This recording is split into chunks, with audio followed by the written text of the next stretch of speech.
আমাদের cooking channel ঘরোয়াতে আপনাকে স্বাগতম। আজকে আমরা বানাবো মুসমুসে মজাদার তেল পিঠা। আমাদের চ্যানেলের অন্যান্য ভিডিওগুলোর মতো আজকের ভিডিওটিতেও আমরা সবচেয়ে সহজ পদ্ধতি ফলো করব। তেল পিঠা বানাতে আমরা যেসব উপকরণ ব্যবহার করব সেগুলো হলো চালের আটা 1 কাপ, ময়দা 1 কাপ,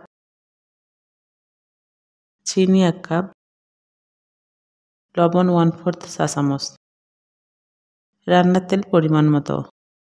প্রথমে একটা বোলে ঢালবো চালের আটা, ময়দা আর লবণ। একটা হ্যান্ড উইক্সের সাহায্যে এগুলোকে ভালোভাবে মাখিয়ে নেব।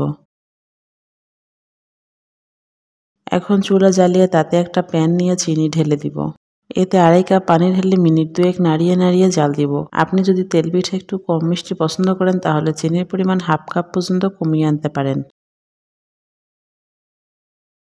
এখন আমাদের চালের আটা, ময়দা আর লবণের মিশ্রণটায় চিনির পানির মিশ্রণটা ঢেলে ভালোভাবে মিশিয়ে নেব।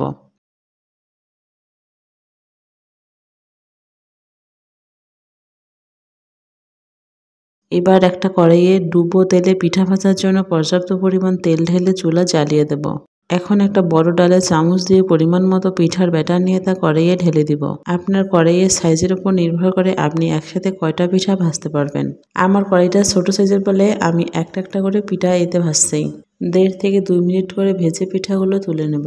দেখলেন তো কত সহজে মুসমুসে মজাদার তেল পিঠা বানানো যায়।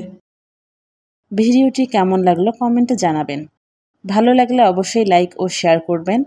এরকম মজাদার খাবারের সহজ রেসিপি মিস না করতে চাইলে আমাদের চ্যানেলে সাবস্ক্রাইব করুন ও বেল আইকনে ক্লিক করুন।